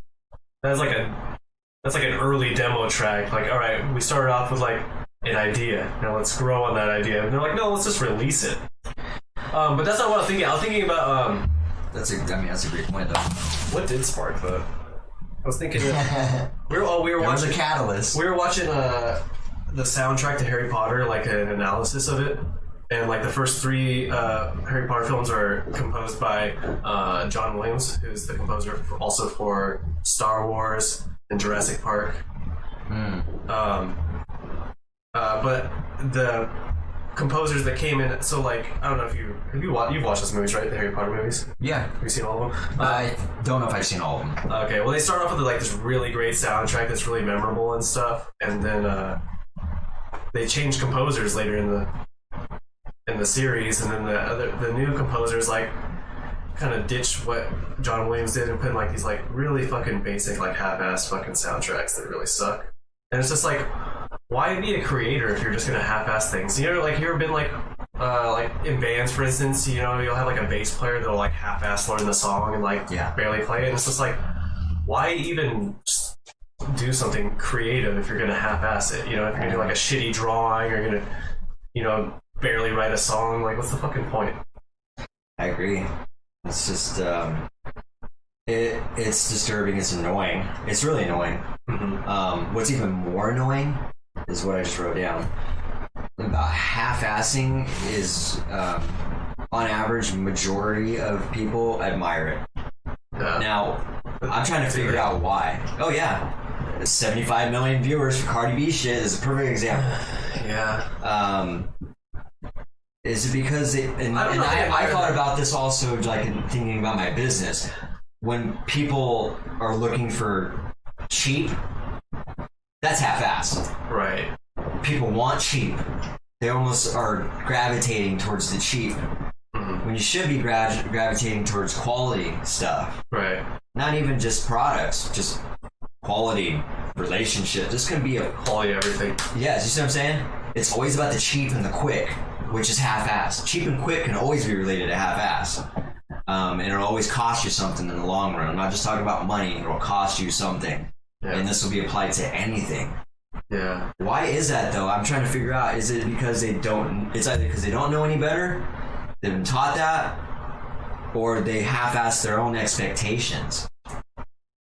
I don't know what the thing. I think with the Cardi B thing, I think it's like, it's in to be into Cardi B, you know what I mean? And I think these kids are just like, oh, I like Cardi B too, and I like that song, and that song's edgy, so it's like, that song appeals to teenagers or whatever, because it's edgy with its lyrics, right? Yeah. It's just like, so explicit, you know, kids love that shit. Kids love explicit shit. When you're a fucking 15-year-old, you're like, hell yeah, dude. Yeah, so for that regard, they don't know any better. Yeah, exactly. But when you're like fucking, like I'm almost 30, you're almost 40, you know, like at that point you're like, shut up. You know there's plenty of adults out there. If there was a club open right now and they were bumping that song, there's plenty of adults getting down to that and loving that song. I swear to God, if I hear that song so many times that I start liking the beat, I'm gonna fucking shoot myself. So, you know how that happens? Don't you hate that when you hear a song initially and fucking hate it, and then you hear it so many times, you're like, it's like a guilty pleasure almost. Yeah. I don't think that will happen with that song, but you know what I'm talking about. That shit sucks. Yeah. But that was one aspect I guess I was thinking about, half-assing your own expectations. When you hear something half-assed and you like it, it's because your expectations are half-assed. Your expectations are so low. You see what I'm saying? Yeah. And that sucks. That's the majority of people, though, I think. Yeah. When I was watching the analysis for the Harry Potter movies, I realized that it wasn't necessarily because they changed also the way that they were filmed, like cinematography. Like it was a lot warmer and they got darker and then they kind of deviated from the books. I realized they also deviated the music as well. The music got more half-assed as well, and I'm like, I was just thinking about like music is such a key component of like film or almost anything, right? TV shows and stuff. I was thinking about like Lord of the Rings. Lord of the Rings has like a coherent soundtrack the whole way through, and it's so like emotional and makes you feel all the emotions that the scenes are supposed to make you feel. Where like Harry Potter lost that, and I was like, man, I really hate these later Harry Potter movies. They fucking suck. Yeah. They started half-assing. Yeah. Started deviating and half-assing at the same time. They're riding on their momentum of their first big achievement. Yeah, because the first couple, 2-3 movies were like, the first 2 movies for real are like very magical. They really fit this theme of the books and stuff. And this can be applied to anything. I'm just using Harry Potter because this is just what's that contributes to the half-assing. Having one glorified moment. Yeah, and you're just living in that moment. You're like, all right, I got it now. And especially, I hate the people that always talk about that one moment. It's like they're just living in that one moment. Dude, And my big thing is that I also was taught by Goggins is like, nobody cares. Like, what have you done today? What are you doing now? Like, that is really what is relevant. Like, what are you doing now? Yes, we can acknowledge what you've done. He uses the military as a great example because there's all these great decorated Marines and, Navy SEALs, and these guys have done some great shit, you know what I mean? And then he'll meet them later, and they're retired, and they're all out of shape, and fucking just content and mediocre and normal. It's just like, what the fuck happened to you, dude? Like, you're just living on those past glorified moments. Like, Back in my day. yeah. Yeah, how many times have you heard back in my day genuinely someone saying that and actually gave a shit about what they fucking told you? Yeah. Exactly. That's what You're like, I mean. That feeds the momentum. No, I'm saying when someone's like, oh, back in the the 60s I used to do this, and you're like, who cares, man? That's always my fucking not always, but like majority of the time I'm like, I don't care. Yeah. I mean, unless they're like, I used to tour with the Beatles, I'll be like, okay, hold the phone, that's cool. I mean, if it's something, really cool, then I'll acknowledge it. But again, the last sentence and the last focus is like, okay, what is this guy doing now, though? Yeah, he's like, You've done all this shit. I can imagine you're probably doing some crazy shit now, right? I work at Ace Hardware. Yeah.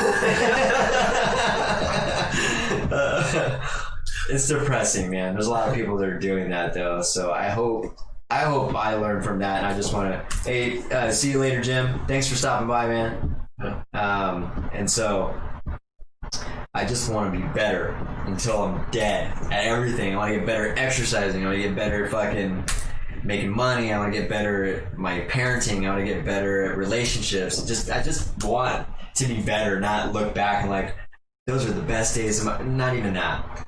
That was my best moment. You know what I mean? Could be true, but I don't want my mind to be shackled in that moment. You know what I mean? Yeah. Even if it was true. You're still only creating good moments.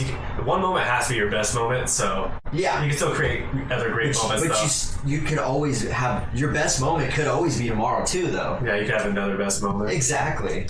Yeah. That's the thing. People think that that it's never going to get better than that best moment, so they're going to hold on to it. What if you were like, I really want to make a impact on the world, and then you created the cure for HIV, and everyone in the world got cured of HIV that had AIDS? How are you gonna best that one? I think your best might be behind you. It could be. I'm just being silly right now. But you don't. That's a great example. If that was true, then I wouldn't talk about it all the time. You know what I mean? I cured AIDS. Don't fucking tell people that. I would still be trying to do something better. I would almost have to, because it's almost expected, I feel like right now for myself. We're on to cancer, okay. Yeah, I'm like, if I could do that, I can do more. You know what I mean? That's how my mind's working now, and I think a lot of people don't think that way. That's true. I think if you have a huge goal like that, though, and you accomplish it, I think most people are gonna be like, all right, I did what I set out to do. Yeah. It might not necessarily. Depends on how content you are with achieving your goal. I guess maybe that's the thing with the Marines. Maybe they're content with what they achieved and they don't want to achieve something else now. Who knows? Absolutely.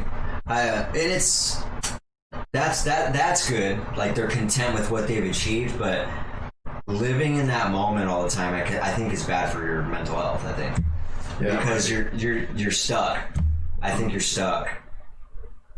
Acknowledging something and then holding on to it is two different things. Like, in the way it's presented too, if it's, you know what I'm talking about, if something a great achievement like that is presented modestly, it's like almost like, wow, dude, you know what I mean? Like, that guy, it's almost more admirable. You're like, you're talking to me about how you saved 30 lives in the military or whatever in a fire or a plane crash or something crazy like that, and you just say it's no big deal. Yeah, that's more admirable than someone saying yeah, I did, you know what I'm saying? They're both admirable, but it's more attractive when the person's modest about it, because you know that his headspace is not trapped in that moment. Yeah. I'm gonna leave it on an end note. But isn't the person that's like, hey, I did this, are they kind of pitching you themselves though? Yeah. And you don't like being pitched, right? People don't like being pitched. Yeah. Yeah, exactly. So we could delve into that another thing. But this is kind of funny because we advocate kind of selling yourself, right? Yeah. Selling the idea of yourself. But in that moment, you're like, don't sell yourself on that one. So I just thought that was kind of funny. But I get what you're saying. I agree with you too because I feel the same way. But Well, what you're selling though is you want people to like you. Yeah. That's different. Yeah. That's unattractive. Right. That's not selling an idea, a valuable idea. You know what I mean? Something that has value to it. That's self. That's self. I guess we don't need to get back into it. We already confident. Yeah, that's a good point. Yeah. You know what I'm saying? Totally. Yeah, we've already delved into that before too. So. Yeah, great topic though. I love that. Well, we went over our time a little bit, but that's okay. We came in a little bit late, so we're still under the mark. But these were good conversations as usual, and I really appreciate your guys' input and the time you spent. Yeah, we've had some good conversations today. It was a good one. Yeah. No, like I said, we've had some good stuff, man. Even when I feel like we're not going to do a good job on the podcast, it's like very seldom lately to do like kind of a. We talked about, the COVID-19, Trump. We talked a lot about social media and accountability, which I really like. That was Talk good shit topic. about Cardi B a little bit. I mean, it's great, dude. Pretty solid. All right, well, that's it. That's a wrap for Wednesday's episode 41. We'll see you guys on Saturday for episode 42. We're going to be looking for another guest here pretty shortly. Yeah, we definitely should. We can also do it digitally. Yeah, Remotely. if need be, absolutely. Yeah. So we'll do that. So if anyone watching right now, wink wink, wants to join, if you live far away and you still want to be on the cast, we can make that happen now. So Yeah, if you're interested in maybe coming on an episode, all I ask is that you think of some topics that you want to talk about and be open minded. be open-minded. Exactly. It's some good. Excuse me, I got a lot of burps because it's damn mineral water. Have some good conversations and then just have like some bullet point topics that we can talk about, and so we're not aimless. You know what I mean? Mm-hmm. But yeah, this has been good. We will see you guys next Saturday. For some reason, I'm thinking to say Saturday, but it's not. Yeah. Check us out on Apple, Spotify, YouTube, Facebook, Twitch, Instagram, and Twitter. There you go. There you have it. And that old Discord channel too. So. Oh yeah, I forgot about that. Yeah, we still have Discord. Nobody uses it, but we can start using it if you guys want to join. Yayo joined, but he's never online, so. Oh yeah. I miss those guys. They need to make an appearance again. Yayo, come back. Yayo, where are you? If you're watching, Come back to us. we love you, man. No homo. Just a little bit of homo, okay? It's okay to be. A little bit of home, yeah. It's all right. It's all right. All right, guys and gals. We'll check you guys on Saturday, and until then, keep it viral. People contagious.